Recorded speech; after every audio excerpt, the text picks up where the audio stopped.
Vou me apresentar novamente, Eliane Moreira, jornalista. Como eu tenho falado sempre, eu tenho feito essas lives nesse momento de quarentena para que a gente possa ter informações corretas, partindo sempre das fontes corretas para chegar até vocês destinos corretos, né? Então hoje nós vamos falar de motivação. Quem vai conversar com a gente é o Bruno Pereira Garcês. O Bruno, ele é mestre em Química, doutorando em Ciências pela USP e por 2 vezes ele já foi selecionado para a formação de professores e formadores em uma universidade na Finlândia. E ele estuda, entre outros temas, a questão da motivação para aprender e as metodologias de ensino com foco na aprendizagem centrada nos estudantes. É claro que ele vai falar muito mais sobre essa questão da motivação voltada para estudantes, para professores, mas a gente vai pegar carona aí na entrevista e perguntar também, e aí, como eu posso me motivar, por exemplo, no meu ambiente de trabalho? Que fatores podem interferir nessa motivação? E vocês também podem participar fazendo perguntas, contribuindo com esse nosso bate-papo aqui. Então, antes da gente conversar com o Bruno, né, que ainda não está aqui, eu vou, a exemplo do que eu faço em todas as lives, dar os números do coronavírus em Uberlândia. De acordo com os dados da Prefeitura Municipal, nós temos no município de Uberlândia 37 óbitos confirmados da Covid-19. Nós temos também casos suspeitos 3.447 e a nossa taxa de ocupação de leitos, né, tanto da rede privada como pública, já somam 93%. 93% da rede pública, aliás. Esse dado não inclui a rede privada, não. Esse boletim foi divulgado hoje, 3h30 da tarde. Olá, Bruno, você já está aí? Então, por favor, aceite o convite para participar aqui. Vai aparecer uma mensagem para você, para que eu possa te visualizar. E aí, a gente já começa o nosso bate-papo. Só você aceitar aí, Bruno. Vamos ver se eu consigo te chamar por aqui. Só um minutinho. Vamos ver, vamos ver.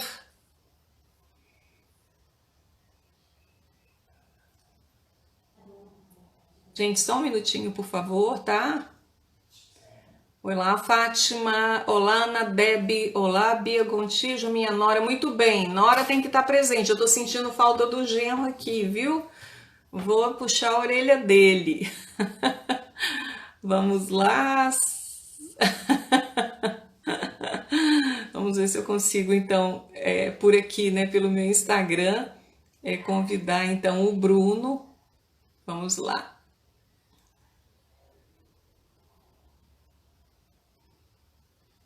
Convite para que a gente possa começar a conversar, então, sobre a motivação. Ô, Bruno! Tudo bem, Eliane? Tudo bem, Boa Bruno? noite. Gente, é o Bruno Garcês, o nosso entrevistado de hoje.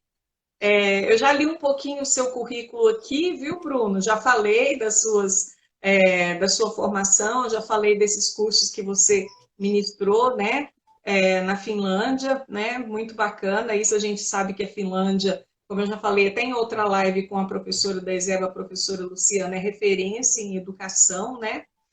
Paula Lemes, a Paula Lemes, inclusive, a gente vai conversar amanhã e eu achei bacana, Bruno, porque vai ser. Eu estou conversando com você hoje dessa questão da motivação, principalmente na área educacional, e amanhã Sim. ela vai dar altas dicas para a gente, que ela é neuropsicóloga, sobre a questão de atenção, de como você produzir melhor em sala de aula, como você se ater mais ao conteúdo, né, que é ministrado na sala de aula. Eu achei fantástico, porque ficou assim, hoje motivação, amanhã a gente vai dar esse outro link que deixa tá abordando, né, quase tudo o mesmo aspecto, é uma continuidade, né? Bruno, olha só, então vamos conversar. Você vai falar então de motivação, você vai nos explicar de que forma que a gente pode se motivar para a gente protagonizar nesses ambientes que a gente pertence, que a gente está.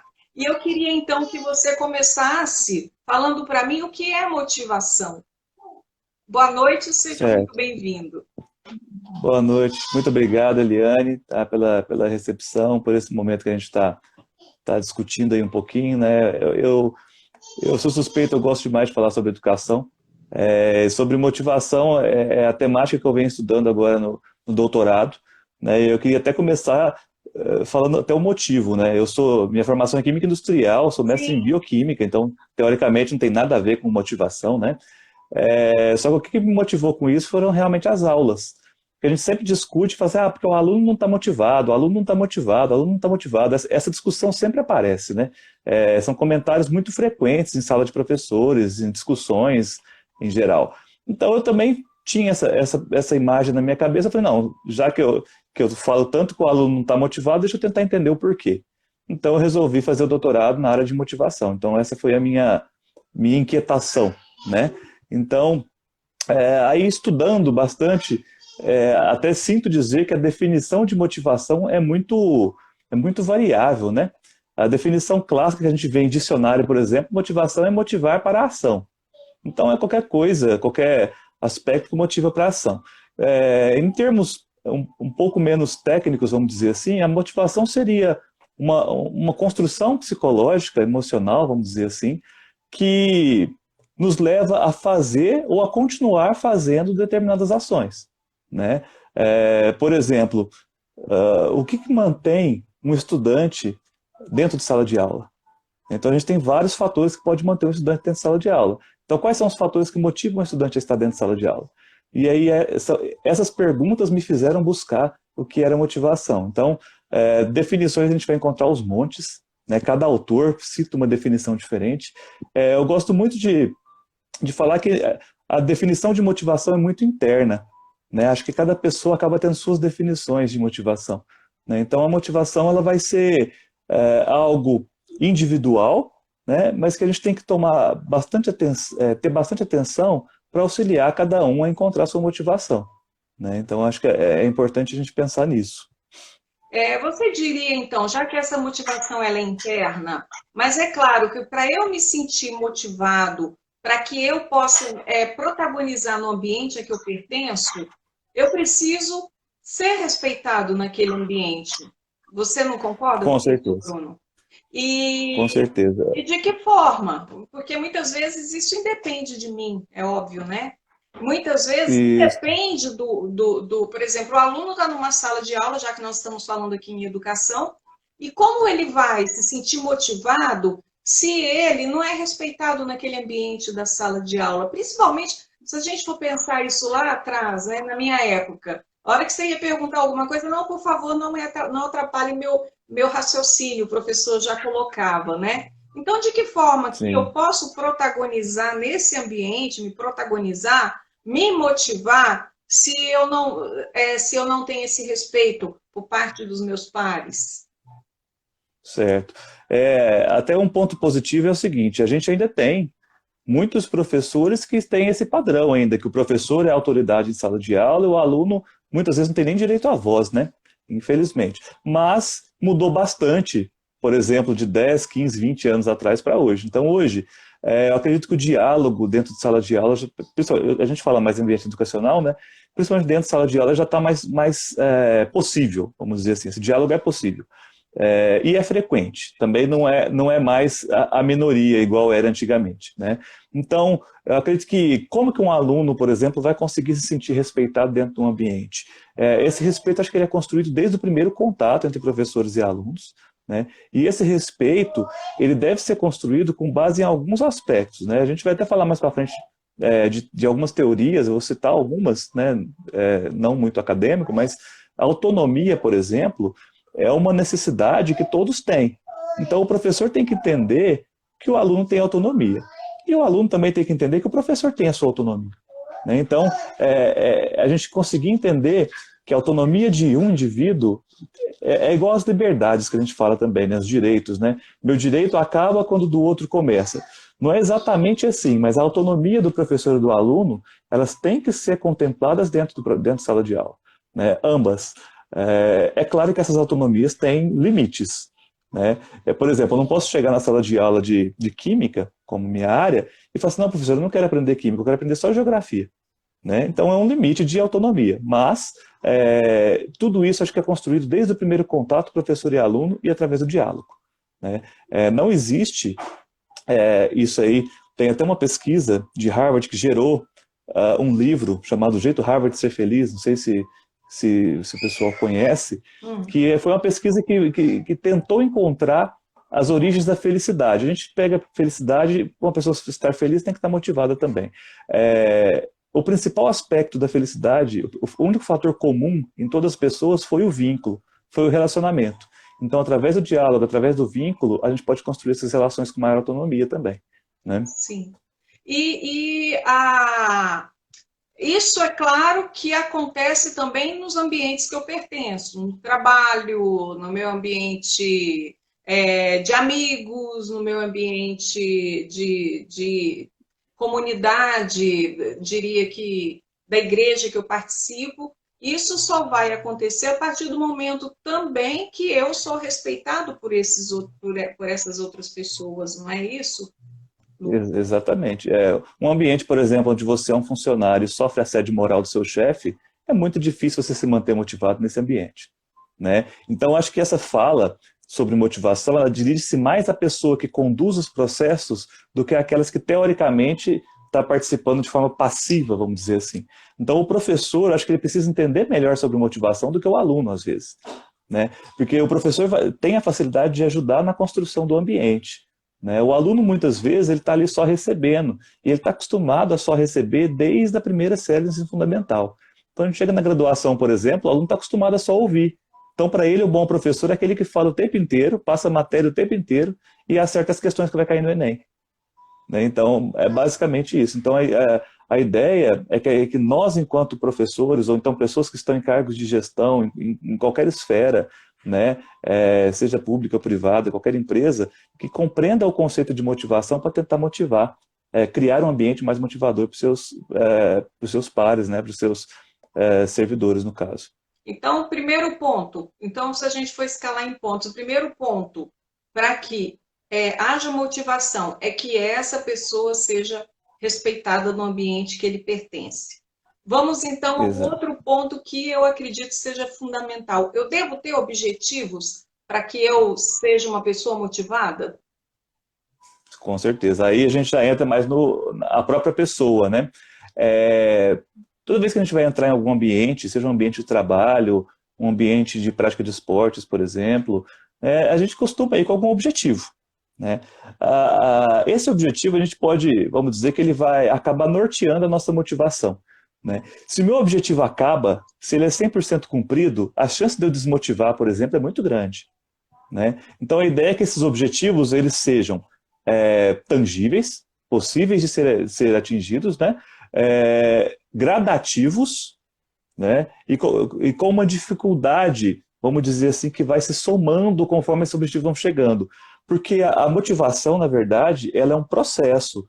A gente não vai chegar a um fim. Eu sou motivado, né? É um estado. Então, como é um estado, eu sempre tenho que ter objetivos para conseguir estar motivado para alcançá-los, né? Motivar para a ação mesmo. Então, um exemplo muito claro disso são os jogos, né? Jogos de celular, né? Candy Crush, entre outros joguinhos de celular aí, computador.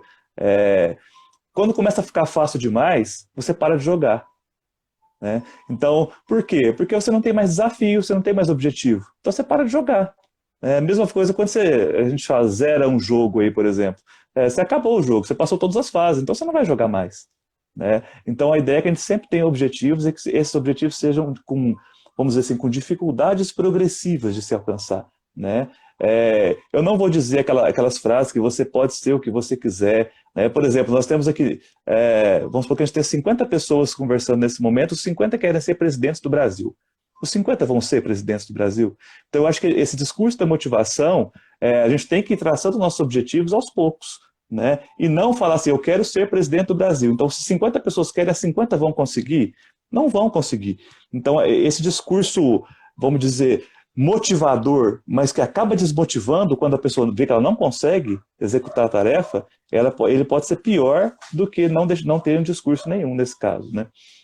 interessante, Bruno, que você está colocando isso aí. Hoje veio numa lembrança no meu Facebook de quando eu estava fazendo mestrado. Eu sou jornalista e fiz mestrado no curso na Faculdade de Administração da UFO, o curso de Gestão Organizacional. O que aconteceu? Eu tinha matérias que eu nunca tinha visto na minha vida, aquilo para mim era muito difícil, logística, finanças, nada com a minha área, mas eu tive que aprender. Então, foi justamente isso que você colocou. Foi um desafio tão grande, e quando eu consegui, por exemplo, apresentar o meu seminário, um dos seminários, né, que eram seminários semanais de logística, o primeiro deles, eu falei, meu Deus, eu consegui, né? Então, foi algo assim que eu achava que era intangível, mas passou a ser tangível e foi assim, e não foi nem gradativo, foi assim, eu tinha que fazer, porque eu tinha que fazer, né? Eu estava fazendo mestrado.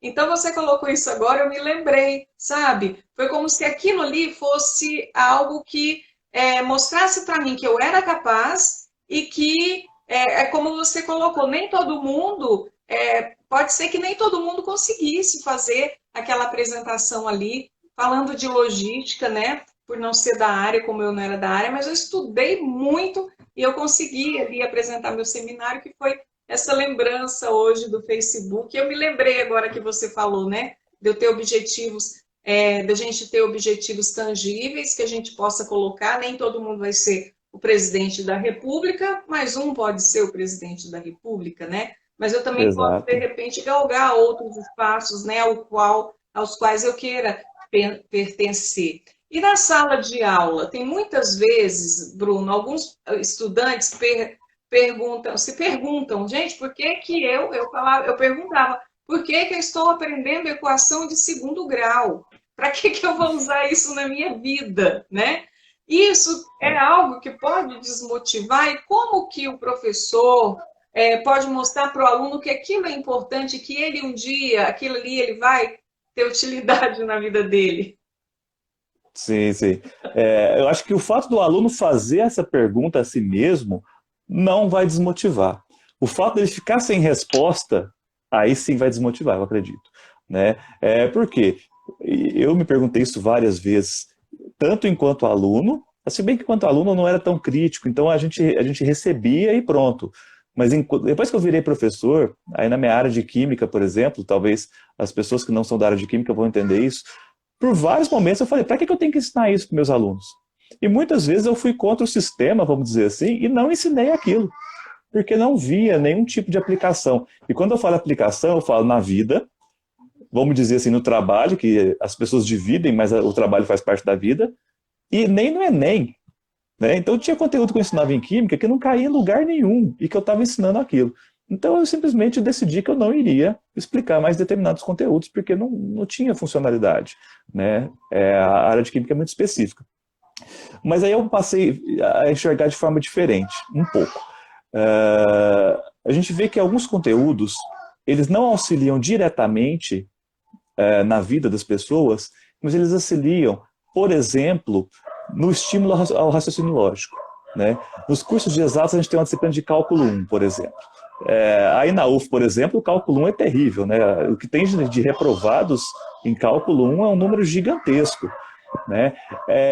O cálculo 1 no curso de química, ele serve para uma ou outra matéria, mas depois que você forma, exceto que se você siga uma área muito específica, você nunca mais vai usar.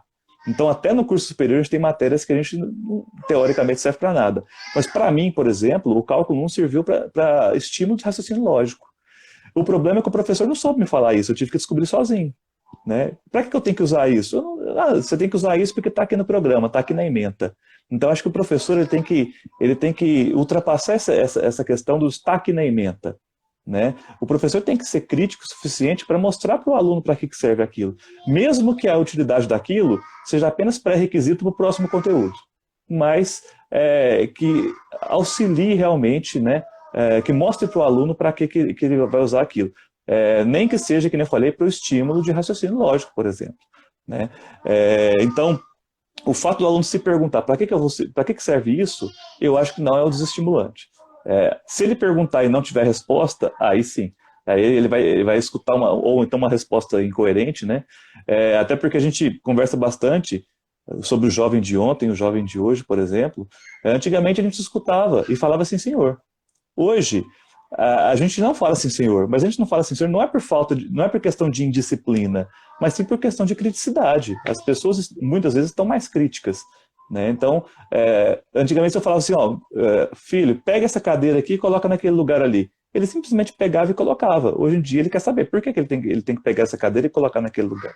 Né? Então, eu acho que esse aumento no pensamento crítico, de certa forma, ele acaba trazendo essas questões, né, que o professor precisa saber explicar melhor essas questões em sala de aula, né, por que ele está vendo aquele determinado conteúdo, né, e principalmente outras coisas, né, aí desculpa entrar muito em outros aspectos, mas muitas vezes a gente segue tanto o nosso conteúdo que a gente esquece de desenvolver outras competências, né, então, por exemplo, o aluno está ali, ele sabe tudo da minha matéria, ele sabe química de cabo a rabo, mas ele não tem iniciativa para chegar numa entrevista de emprego, por exemplo, e se expor, se apresentar. Então, será que a universidade é somente para formar técnicos, vamos dizer assim, que tenham conhecimento específico?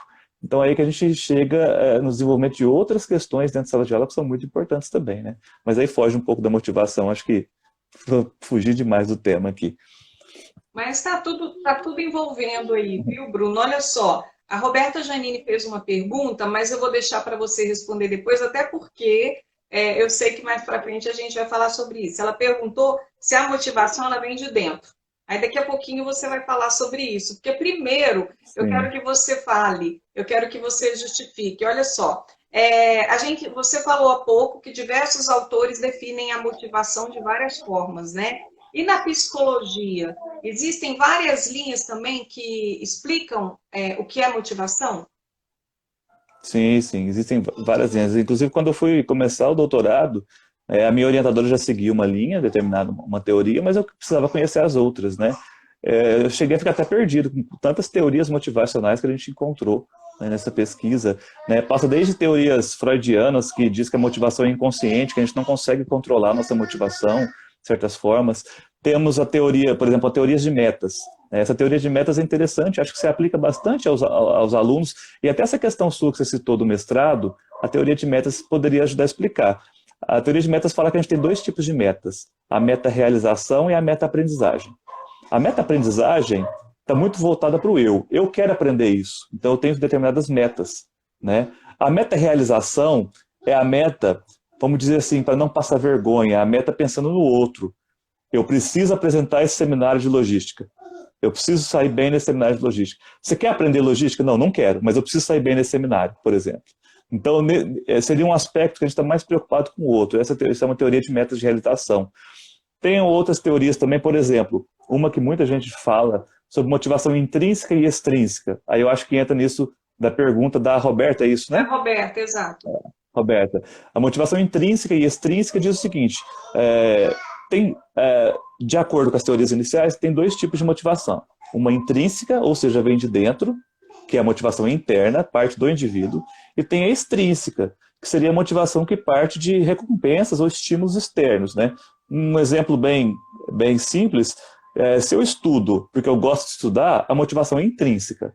Se eu estudo porque minha mãe me obriga, a motivação é extrínseca, é para evitar punição, né? E aí mais para frente surgiu uma das teorias que é talvez a mais moderna e a mais completa de motivação hoje, que é a teoria da autodeterminação, que diz que não é só intrínseco e extrínseco, né? Não é só preto e branco, esquerda e direita, a gente tem um contínuo, vamos dizer assim. A gente parte da motivação até chegar na motivação intrínseca, que é a mais internalizada. Então a gente vai internalizando a motivação, né?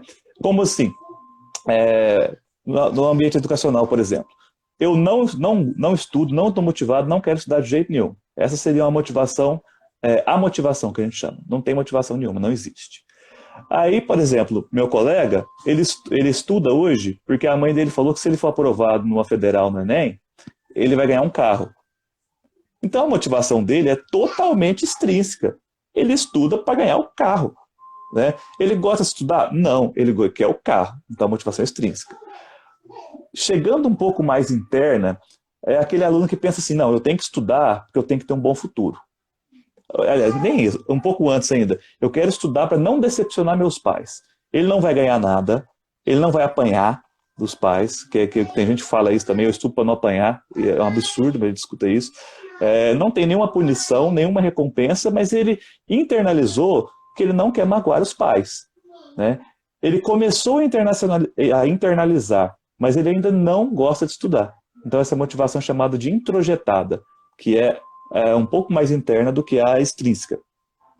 Um pouco mais interna ainda seria esse aluno que estuda porque quer ter um bom futuro, por exemplo. Eu sei que eu preciso estudar para garantir um bom emprego, uma condição econômica mais favorável e tal. Então, nesse caso, seria a motivação identificada, né? Ele internalizou um pouco mais, ele ainda não gosta de estudar, mas o motivo já é interno, o motivo é dele. E aí nós temos os dois últimos, que é a intrínseca, né, que seria o eu estudo porque eu gosto de estudar, e o que a gente chama de integrada, que para mim é a mais interessante. Por quê? A integrada seria um exemplo daquele aluno, por exemplo, que ele passou a gostar de estudar depois de algum estímulo externo. Só que ele internalizou, ele começou a gostar da prática de estudar, e não mais do estímulo. Um exemplo seria aquele professor que você adorou, né? Você detestava a geografia, mas você teve um professor tão bom de geografia que você passou a gostar daquele conteúdo.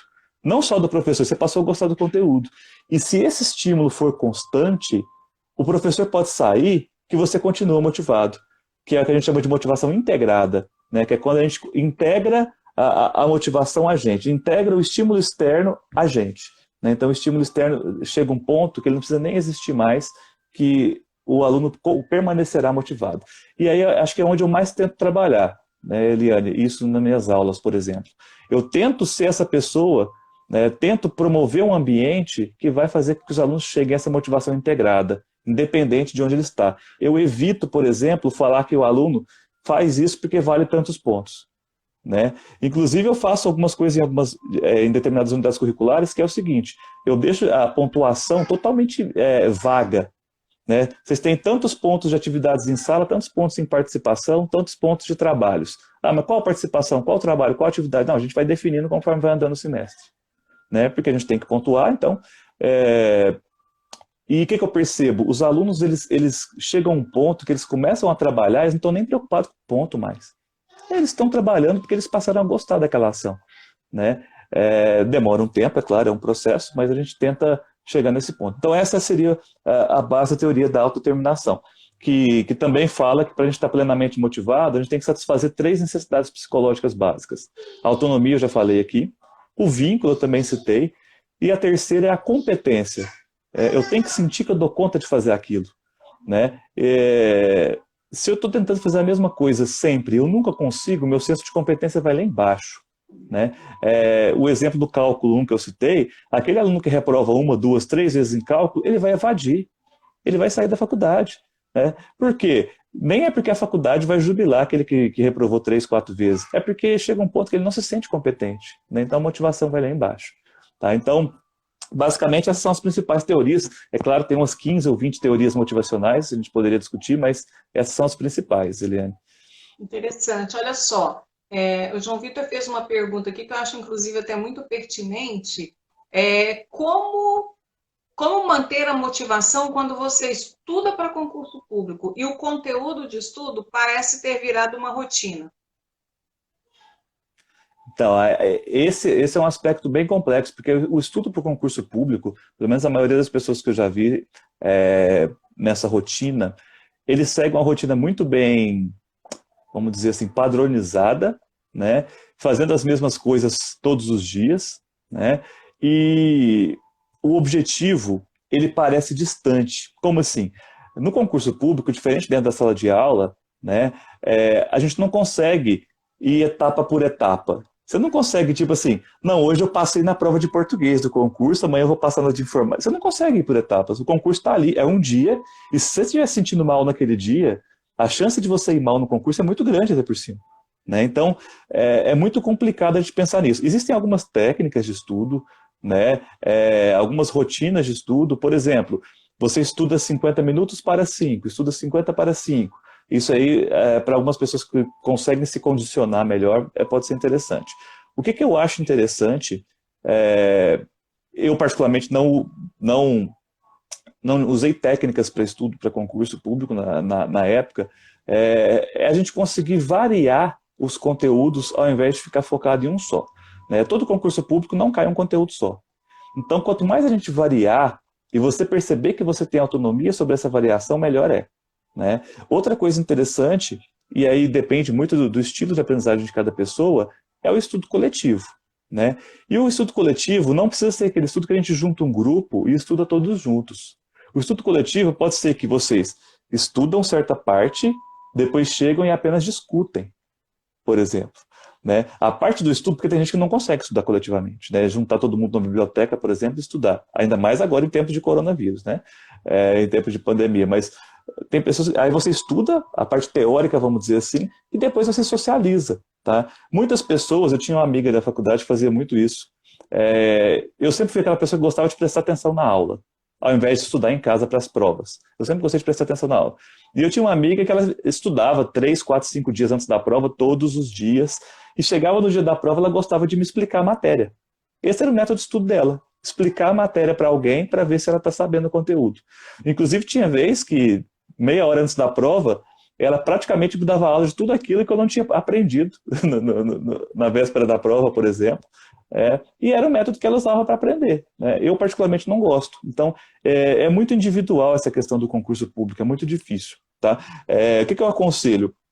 Pegar rotinas estabelecidas para quem consegue seguir rotina e para quem não consegue, variar aqueles conteúdos que está estudando. Né? Como assim variar? Eu começo aqui com português, mas eu não vou ficar 2 horas estudando português. Eu estudo meia hora de português, meia hora de legislação, meia hora daquilo, meia hora...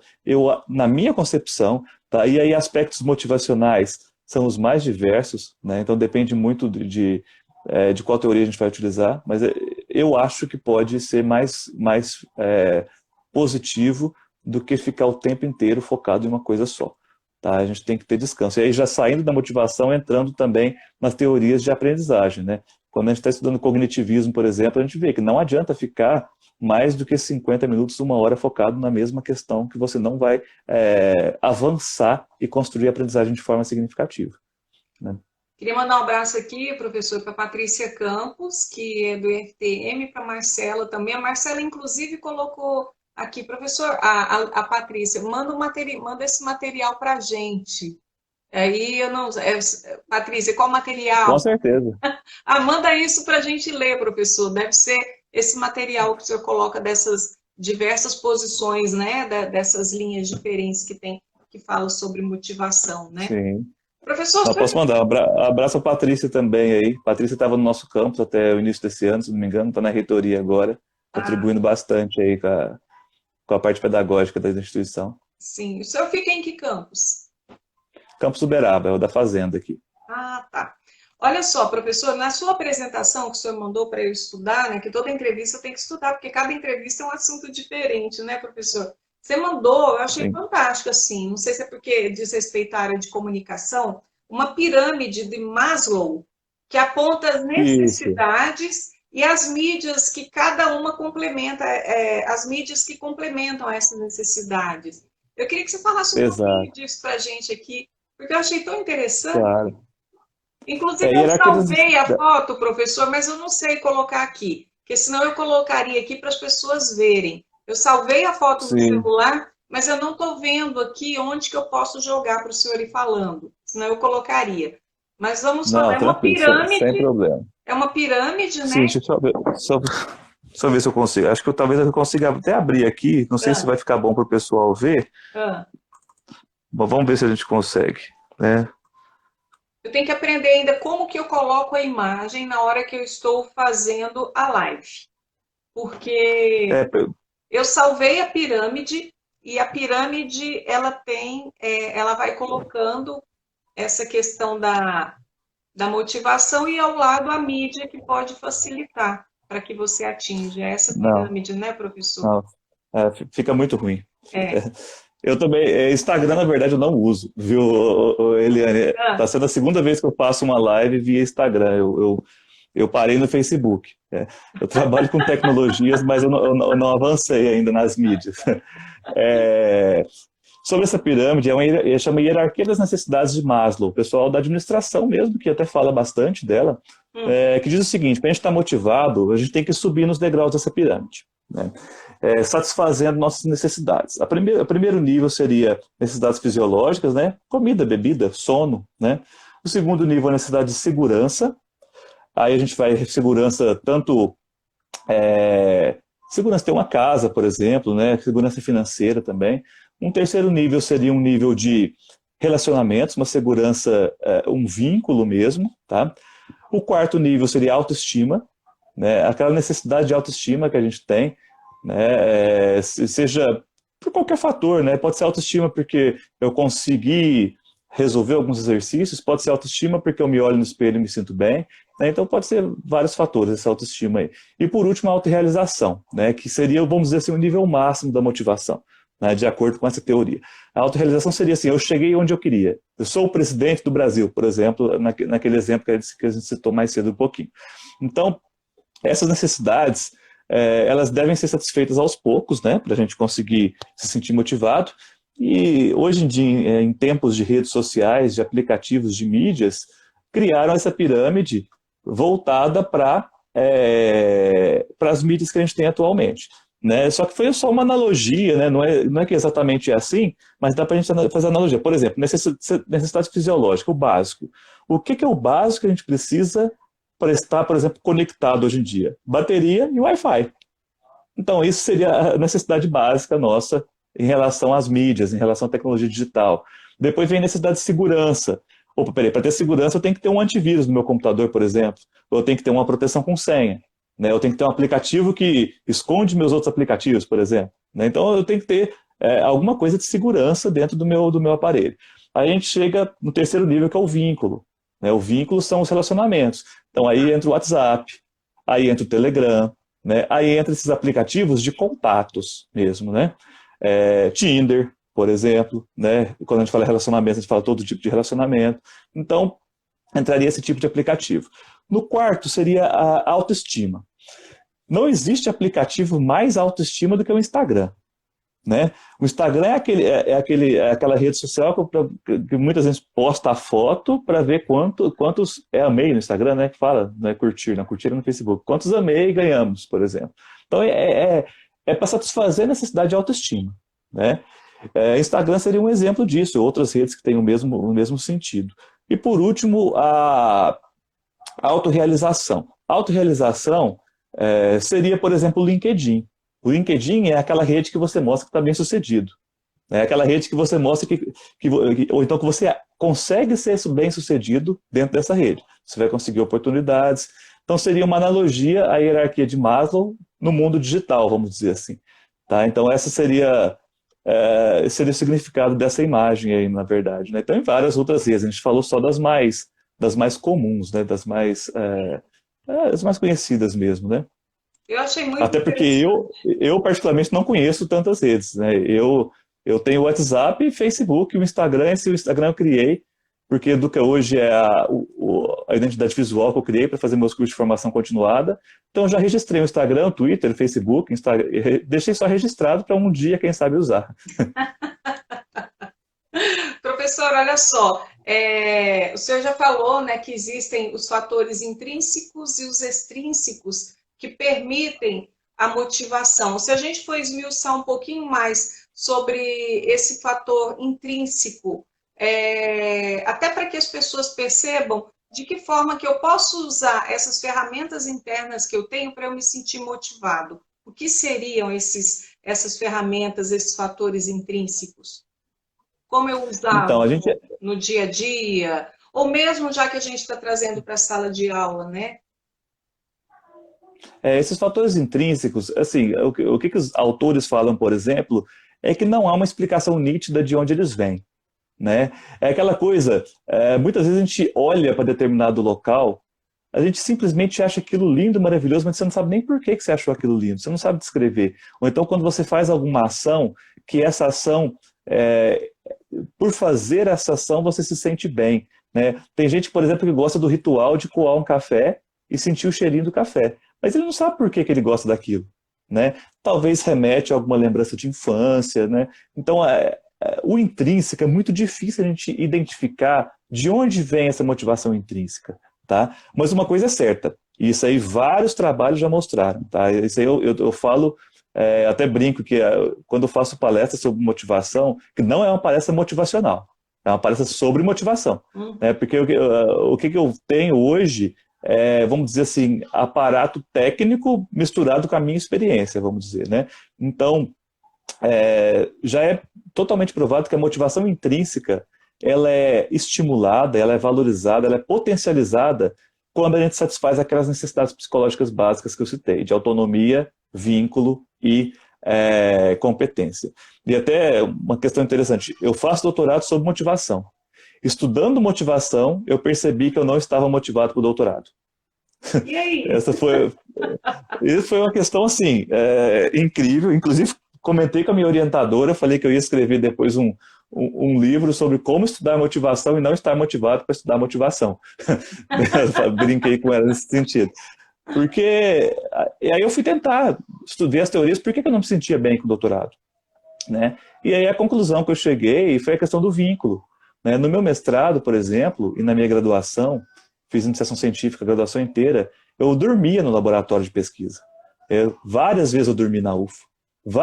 Eu e meus colegas, por exemplo, a gente passava a madrugada fazendo experimento, às vezes, né? Porque tinha que rodar 12 horas, de 6 em 6 horas fazer análise, de hora em hora fazer análise. Então, meu vínculo com o grupo de pesquisa era muito grande. Agora eu faço um doutorado praticamente à distância. Eu só fui para São Carlos fazer as disciplinas. A minha coleta de dados foi aqui em Uberaba. Né? Então, eu não tinha vínculo nenhum com o meu grupo de pesquisa. E eu não consigo manter vínculos virtuais. Facebook, Instagram, WhatsApp, eu tenho muita dificuldade para isso. Então, eu precisava daquele vínculo pessoal que eu não tinha. Então, eu percebi que o que me desmotivava mais era o fato de não ter esse vínculo com o grupo de pesquisa, por exemplo. Né? Acabou que essa minha motivação passou a começou a externalizar. Eu não estava fazendo doutorado porque eu queria fazer doutorado. Eu comecei a fazer doutorado, né, com esse objetivo de entender a motivação. Eu cheguei num ponto que o meu motivo estava sendo o outro. Meu motivo não estava sendo o doutorado em si, né? Estava sendo entender melhor para saber como eu posso ajudar, né, dentro da minha prática profissional. Então, para o doutorado mesmo, para o título, para os 4 anos de pesquisa, para a defesa e etc, eu praticamente não estava nem um pouco motivado.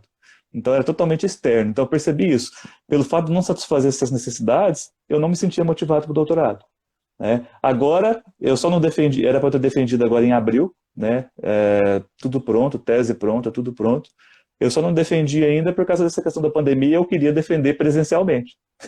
Mas aí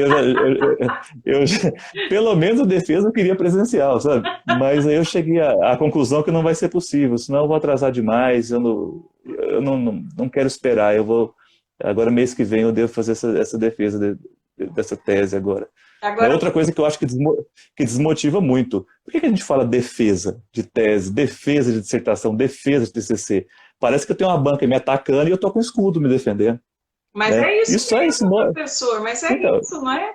Você está defendendo ali a sua pesquisa, o seu argumento. Em contrapartida, você vai encontrar pessoas que muitas vezes vai querer questionar para ver se de fato, até para autenticar aquilo que você está falando, né? Sim. Então, é por isso. Então, motivo, porque você vai ter que apresentar mesmo. Sim, à distância, inclusive. Presencialmente, viu? Exatamente. Professor, olha só, o senhor então se motivou descobrindo, né, o que estava desmotivando para o seu doutorado. Mas o aluno lá na sala de aula, que não sabe sequer o que é a motivação, que não sabe sequer se ele tem o direito de entender por que ele não está motivado, porque as coisas vêm, né, de cima para baixo, na maioria das vezes que a gente sabe disso. E aí? Você teve a oportunidade de entender por que você não estava motivado e, a partir dali, tentar mudar. Mas e na sala de aula, para o aluno que está ali indo para a escola, porque muitas vezes o pai está exigindo, né, e é claro que tem que ir, mas aí ele chega na sala de aula, ele já vê o professor que também está desmotivado, porque está sem receber, né? E aí? Como é que fica isso tudo? Acho que vai dar um outro artigo, viu, professor? Vai. Nesse caso, Eliane, assim, a questão do aluno, eu acho que o aluno ele tem que buscar vínculo.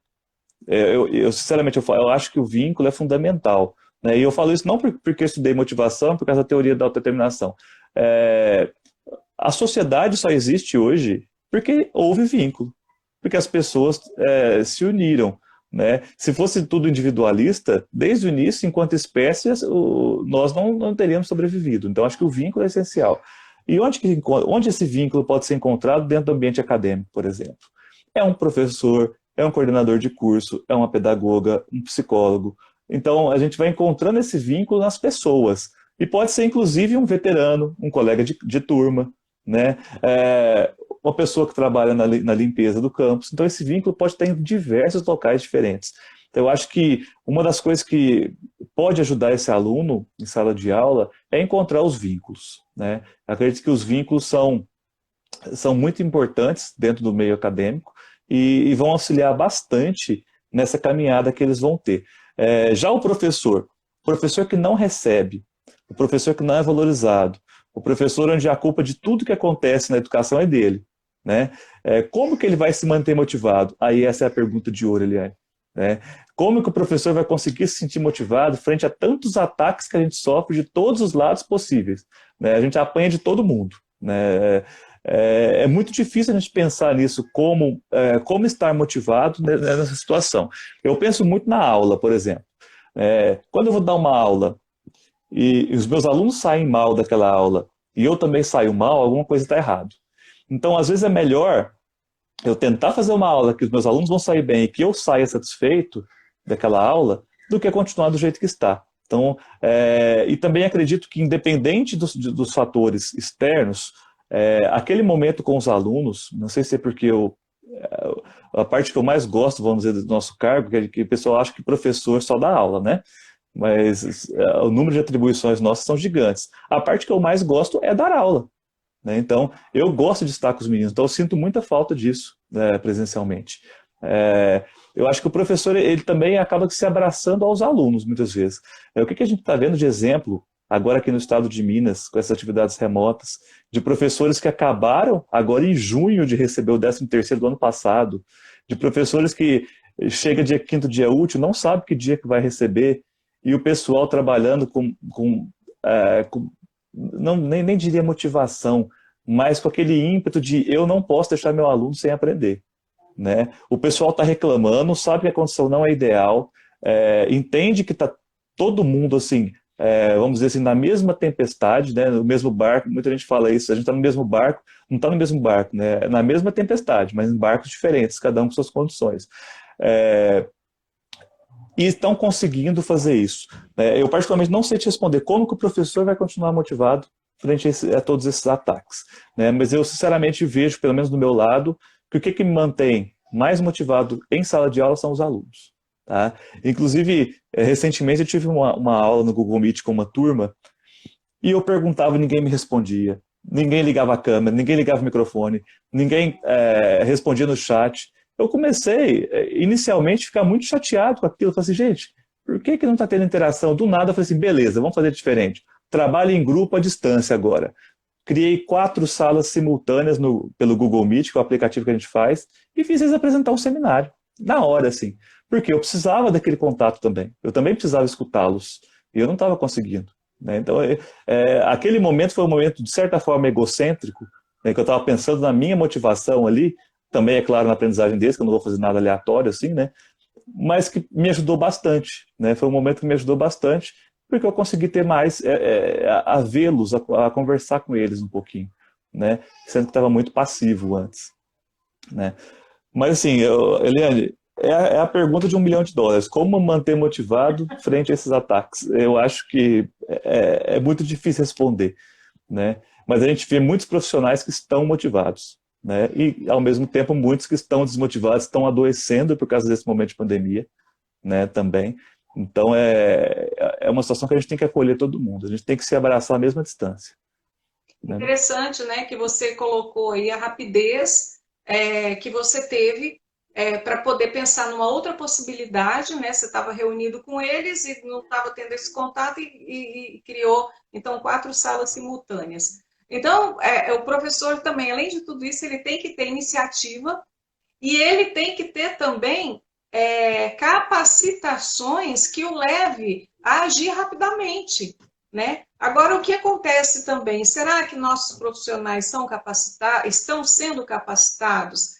Eu não estou falando isso com relação às universidades, não, porque eu trabalho na UFO e eu vejo quantas capacitações, eu vejo, né, quanta treinamento que é oferecido e possibilidades, né, para que os professores possam fazer isso. Mas eu digo um professor, por exemplo, de ensino médio do estado, será que ele tem? Porque para ele ter essa rapidez, professor, ele tem que estar preparado para isso também.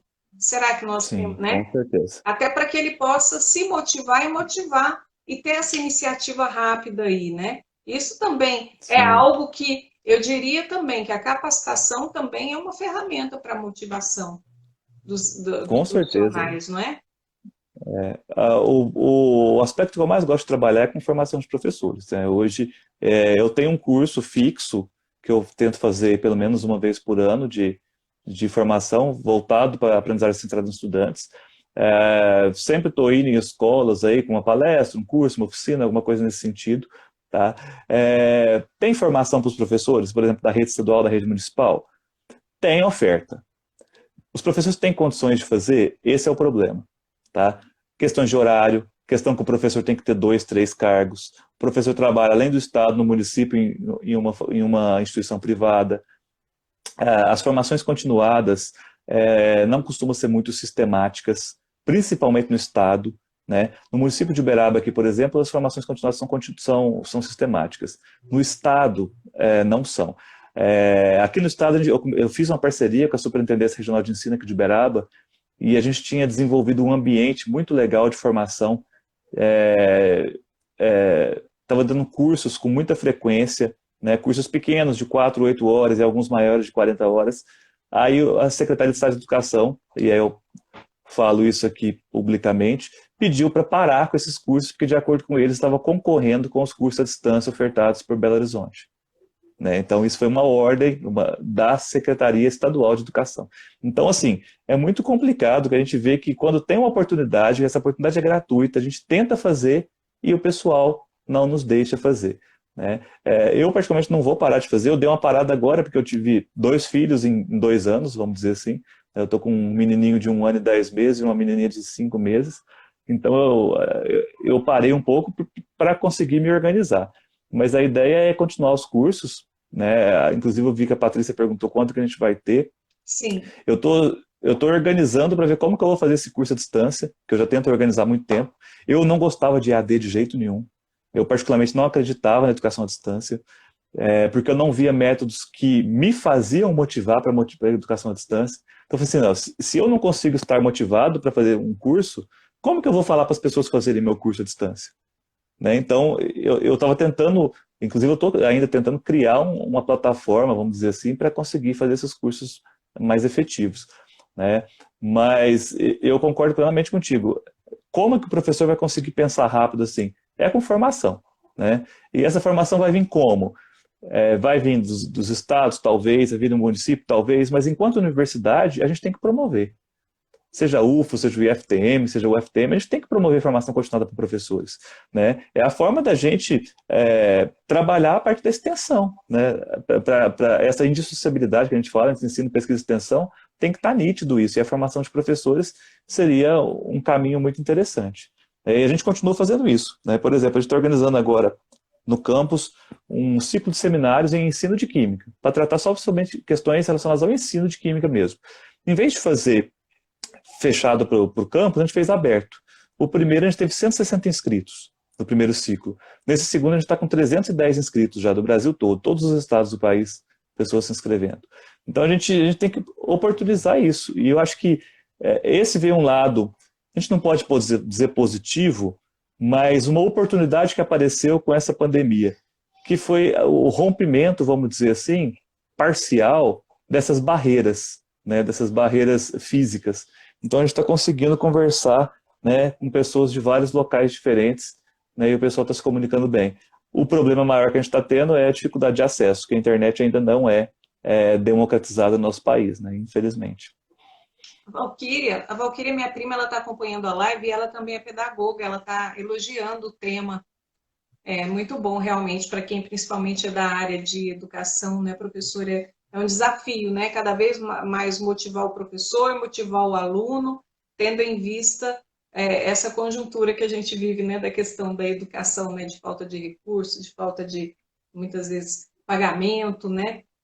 É bem complicado. Sim. Professor, então, nosso tempo está assim acabando. Eu queria então encerrar com o senhor fazendo uma breve sinopse assim, do que a gente falou aqui, dessa questão das necessidades essenciais que a gente tem que ter para ter essa questão da motivação, que é a autonomia, que é o respeito do outro, que é a questão da competência, e se eu não estou motivado, eu tentar perceber um vínculo, né, para que eu me sinta melhor naquele ambiente que eu estou inserido. Então, para a gente fechar, um recado, como motivar, então, o profissional de educação, o estudante? Essa é a pergunta que vale US$ 1 milhão. Vamos lá. Como motivar o profissional da educação é muito difícil. Eu até vou focar um pouco como que a gente vai conseguir motivar o nosso estudante, né? Eu acho que essas três necessidades psicológicas básicas acho que resume bastante a motivação, mesmo em outras teorias, né? Então, se eu consigo dar autonomia para o meu estudante, se eu consigo estabelecer vínculo em sala de aula, se eu consigo fazer com que ele se sinta competente, a chance dele estar motivado é muito alta. Então, acho que o principal é isso, eu conseguir construir um ambiente onde as pessoas se sentem autônomas, as pessoas se sentem pertencentes àquele ambiente e as pessoas se sentem competentes. Acho que é o principal, né? Acho que resume bastante.